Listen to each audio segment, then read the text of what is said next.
Hello दोस्तों, कैसे हैं आप। दोस्तों आज हम 3.4 प्रैक्टिस सेट लेने वाले सर्कल का। और उसके पहले हम ये इंपॉर्टेंट जो एक्टिविटी है थ्योरम की, हम ये सबसे पहले करेंगे। Okay, theorem of cyclic quadrilateral. तो ये थ्योरम बहुत इंपॉर्टेंट है 3 मार्क्स के लिए और इस साल मोस्ट लाइकली है एग्जामिनेशन के लिए। तो दोस्तों वीडियो एंड तक देखना, पहली बार आए तो सब्सक्राइब भी कर लेना यार, और ज़्यादा से ज़्यादा लाइक भी कर लेना और शेयर भी कर लेना। ओके, तो चलिए शुरू करते हैं अपना ये आज का नया video. Theorem of cyclic quadrilateral. देखो नेम से ही मालूम पड़ रहा है cyclic quadrilateral. Okay, opposite angles of a cyclic quadrilateral are supplementary, यानी कि अपोजिट एंगल है और क्वाड्रिलैटरल का सप्लीमेंट्री। सप्लीमेंट्री यानी कि 180 डिग्री को बोलते हैं दोस्तों ये। ओके, और अपोजिट एंगल अगर आप देखेंगे यहाँ पर तो बी डी के साथ में अपोजिट है और ए सी के साथ में यहाँ पर अपोजिट है। तो सप्लीमेंट्री यानी कि दोनों एंगल को हम ऐड करेंगे, मिलाएंगे तो हम अपोजिट एंगल को 180 डिग्री होना चाहिए, ये थ्योरम बोल रहा है अपना। ओके, ना fill in the blanks and complete the following proof. आपने को fill in the blanks complete करना है। यहाँ पर गिवन में दिया हुआ है quadrilateral dash is a cyclic. तो यहाँ पर नाम क्या है, ए बी सी डी। तो हम यहाँ पर नाम लिख देंगे A B C D is cyclic. ठीक है ना, बहुत सिंपल है दोस्तों, ये बहुत ईजी है। अब दिया हुआ है यहाँ पर angle B plus angle D is equal to 180 degree. देखो अभी एंगल बी और ये एंगल डी ये अपोजिट में, तो इसका मतलब ये कितना हो गया, opposite angles of cyclic quadrilateral supplementary यानी कि 180 डिग्री। ठीक है, अब नीचे देखो यहाँ पर एंगल सी ऑलरेडी दिया हुआ था, एंगल सी का अपोजिट क्या है, एंगल ए। तो यहाँ पर ये बॉक्स में आएगा आपका एंगल ए। ठीक है ना, बहुत सिंपल है दोस्तों ये। प्रूफ में क्या है, arc A B C intercepted by the inscribe angle A D C. Okay, तो इसी तरह से इसका उल्टा भी हो सकता है, ए डी सी क्या बन जाएगा आपका, ये आर्क बन जाएगा और ए बी सी आपका ये एंगल बन जाएगा। तो यहाँ पर दिया हुआ है angle A D C is equal to 1/2 into measure of arc. अब आप देखेंगे ए डी सी एंगल में कौन सा आर्क बन रहा है, ये ए बी सी बन रहा है। तो आप लिखेंगे measure of arc A B C, इस तरह से इक्वेशन नंबर 1 हो जाएंगी। Similarly dash is an inscribe angle, it intercepted arc A D C. तो यहाँ पर अब इंस्क्राइब एंगल क्या बन जाएगा, ए बी सी, यानी कि एंगल अब ए बी सी बन जाएगा और ए बी सी का आर्क क्या हो जाएगा यहाँ पर, आर्क ए डी सी। तो इस तरह से ये भी एक्टिविटी हमने फिलअप कर ली है। ठीक है दोस्तों, ईजी है, बहुत समझ में आ रहा होगा आपके, बहुत सिंपल है। चलिए अब यहाँ पर हम लोग जाते हैं। इस तरह से यहाँ पर दिया हुआ है इक्वेशन 1 और इक्वेशन 2 अपनी कैसे बनेगी, यहाँ पर मैं लिख दूंगा simply angle A B C. देखो angle A B C 1/2 into measure of arc A D C, ये इंस्क्राइब एंगल थ्योरम का है, is half of the intercepted arc, ये थ्योरम बोलता है अपना। Measure of angle A D C, अब यहाँ पर दिया हुआ है measure of angle A D C plus measure of angle A B C लिखेंगे आप। ओके, दो एंगल मिले फ्रॉम इक्वेशन 1 एंड 2 से, और यहाँ पर अपने को आर्क भी लिखना है। तो पहला arc already A D C यहाँ पर लिखा हुआ है, तो हम यहाँ पर क्या लिखेंगे, यहाँ पर measure of arc A B C. Okay, A B C, A D C का ए बी सी है और ए बी सी का ए डी सी इधर। तो इस तरह से 1/2 यहाँ पर आ जाएगा आपसे, measure of arc A B C लिखना है अपने को, measure of arc A B C plus measure of arc A D C. Okay, आप दोनों को प्लस करेंगे, 180 कितना होता है यहाँ पर 360 डिग्री, और ये 2 से हम डिवाइड कर देंगे 360 डिग्री को, तो ये हो जाएगा 180 डिग्री। तो इसी तरह से ये 180 डिग्री आंसर आ गया यहाँ पर। तो सिमिलरली इसी तरह से हम प्रूव भी कर सकते हैं एंगल ए और एंगल सी को 180 डिग्री। तो इस तरह से दोस्तों इसको करना है अपने को, बहुत सिंपल है, ये 3 मार्क्स का क्वेश्चन है और मोस्ट लाइकली है एग्जाम्स में।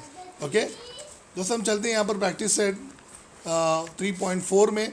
बहुत सिंपल है, बहुत इजी है दोस्तों ये भी। तो इसको भी हम लोग अच्छे से इसको पहले समझ लेते हैं क्या है ऑलरेडी ये।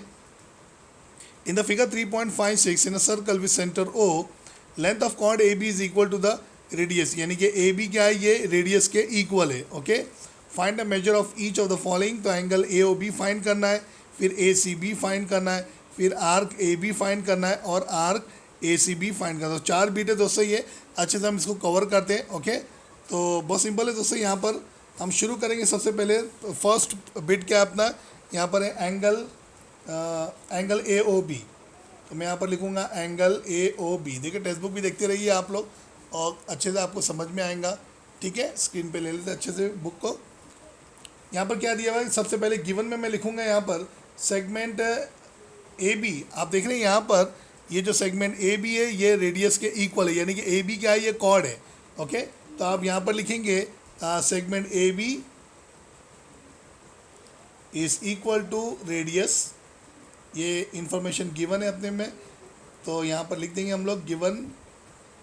ओके, अब यहाँ पर देख रहे हैं आप एंगल ए ओ बी में, अब ये ओ ए और ये ओ बी है, ये radii of the same circle है, तो आप यहाँ पर लिखेंगे segment O A is equal to segment O B, okay, is equal to क्या है, ये दोनों रेडियस है, तो आप इस तरह से रेडियस भी लिख दो, और यहाँ पर रीज़न लिखना है तो रीज़न भी लिख सकते हैं आप, radii of same circle. Okay, इस तरह से हम लिख लेंगे इसको, रेडियाई ऑफ सेम सर्कल। अब आप देख रहे हैं दोस्तों, ये दोनों रेडियस है, और ये जो सेगमेंट ए बी यानी कि कॉर्ड ए बी ये रेडियस के इक्वल है। इसका मतलब तीनों साइड अपने को इक्वल मिल गई। इसका मतलब क्या हुआ, एंगल ओ ए बी जब भी तीन साइड इक्वल होती है तो एंगल ए ओ बी यानी कि वो ट्राइंगल इक्विलैटरल ट्राइंगल बन जाता है। तो आप देयरफॉर यहाँ पर लिखेंगे triangle A O B is an equilateral triangle, is an equilateral triangle. Okay, तो जब भी इक्विलैटरल ट्राइंगल होता है तो वो एंगल कौन सा बनाता है, वो 60 डिग्री का बनाता है। ओके, एक एक एंगल 60 डिग्री के होते हैं, तो सम ऑफ मेजर कितना रहेगा, 180 डिग्री। सो देयरफॉर आप लिखेंगे first answer angle A O B is equal to 60 degree. देखिए दोस्तों कितना सिंपल था ये। तो इस तरह से हम ये फर्स्ट बिट करेंगे। सेकंड बिट के लिए वापस से मैं टेक्स्ट बुक पे जा रहा हूँ। यहाँ पर angle A C B find करना है अपने को, तो यहाँ पर लिखेंगे आप angle A C B. Okay, अब देखिए दोस्तों यहाँ पर एंगल ए सी बी और ये angle A O B, okay, ये किसका, ये इंस्क्राइब एंगल थियरम का। Okay, inscribe angle theorem is half of the intercepted arc, तो यहाँ पर एंगल भी बन रहा है, तो आप इस तरह से लिख सकते हैं इसको, angle A C B is equal to 1/2 into measure of angle A O B, यानी कि एंगल ए सी बी का ए ओ बी क्या हो जाएगा, यहाँ पर हाफ ऑफ द एंगल हो जाएगा, यानी कि यहाँ पर हम लिख सकते हैं theorem inscribed angle theorem. Okay, inscribe angle theorem क्या बोलता है, half of the intercepted arc. Okay, तो आप इस तरह से लिख दो इसको, इंस्क्राइब एंगल थियरम। ठीक है, अब देखिए यहाँ पर ए ओ बी अपने पास ऑलरेडी मिल चुका है, तो ए ओ बी 60 डिग्री, तो आप यहाँ पर 60 डिग्री लिख दो इसके नीचे। ओके, आप 2 को 60 डिग्री से डिवाइड करेंगे तो अपने को सेकंड आंसर मिल जाएगा 30 degree. So therefore angle A C B is equal to 30 degree. देखिए दोस्तों कितना सिंपल था ये। तो इस तरह से ये अपने को सेकंड बिट भी कर लेना है। ओके, चलो थर्ड बिट के लिए तरफ जाते हैं हम लोग। थर्ड बिट क्या बोल रहा है, आर्क ए बी। तो आपको आर्क ए बी फाइंड करना है। तो आर्क ए बी के लिए अब आप देख रहे हैं यहाँ पर arc A B, angle A O B और आर्क ए बी इक्वल रहेगा। क्यों, क्योंकि definition of the measure of arc, definition of the measure of arc क्या बोलता है कि जब भी कोई हम एंगल ड्रॉ करते हैं और उसी के अंदर का जो आर्क होता है वो उसका इक्वल होता है because of definition of measure of arc. तो आप यहाँ पर लिखेंगे angle A O B is equal to arc A B. Okay, हम यहाँ पर एक रीज़न भी लिख देंगे। ओके, ताकि एग्जामिनर समझ जाए कि हमने इसको क्यों इक्वल लिखे, because of definition of measure of arc. तो इस तरह से ये हम यहाँ पर रीज़न भी लिखते चलेंगे। ओके, तो एंगल ए ओ बी हमारे पास ऑलरेडी 60 डिग्री है, तो आर्क ए बी भी क्या हो जाएगा 60 डिग्री। तो आप लिख देंगे therefore arc A B is equal to 60 degree. Okay, ठीक है ना, आपको रीज़न लिखना है तो लिख सकते हैं angle A O B 60 degree है, तो आर्क ए बी भी 60 डिग्री होगा क्योंकि वो दोनों इक्वल है। ठीक है ना, चलिए नेक्स्ट बिट पे जाते हैं हम लोग, फोर्थ पे। देखिए कितना सिंपल है, कितनी जल्दी जल्दी कर रहे हैं हम लोग। अब नेक्स्ट है आर्क ए सी बी। यहाँ पर arc A C B find करना है अपने को, तो मैं यहाँ पर लिख दूंगा आर्क ए सी बी। ठीक है दोस्तों, अब देखिए यहाँ पर ए सी बी, यहाँ से सर्कल शुरू हो रहा है और यहाँ पर आके रुक रहा है ए सी बी, और ये ए बी यहाँ पर इतना बच जा रहा है। ए बी ऑलरेडी अपन ने निकाल चुके हैं, यहाँ पर क्या है, यहाँ पर 60 डिग्री है। ओके, और पूरे सर्कल की अगर मैं मेजर ले लूँगा तो 360 डिग्री हो जाएगा। तो 360 डिग्री में से ये मैं ए बी की वैल्यू को माइनस कर लूँगा तो आर्क ए सी बी की वैल्यू आ जाएंगी। ओके, तो हम इस तरह से लिख सकते हैं यहाँ पर arc A C B is equal to 360 degree minus measure of arc A B, measure of arc A B.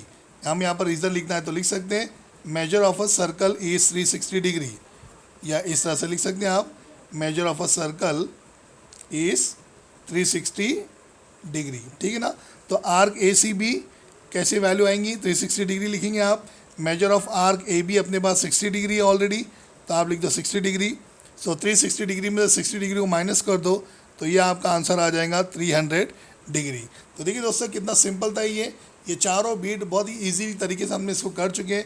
Okay, सो 3 से 4 मार्क्स से ये क्वेश्चन आते और इंस्क्राइब एंगल थ्योरम का क्वेश्चन आता ही है दोस्तों। तो अच्छे से आप इसको समझेंगे, अच्छे से आप इसको करेंगे। अगर पहली बार इस चैनल पे आए तो इसको सब्सक्राइब भी कर लेना दोस्तों। ओके, और देखते रहना जोया मैथ्स एकेडमी। सो दोस्तों आज के लिए बस इतना ही, एक छोटा वीडियो बनाए। नेक्स्ट वीडियो में हम जल्द से जल्द मिलेंगे, वहाँ पर हम ज़्यादा क्वेश्चन आपको कवर करेंगे। Okay, so thank you very much, thanks a lot, so take care of your self.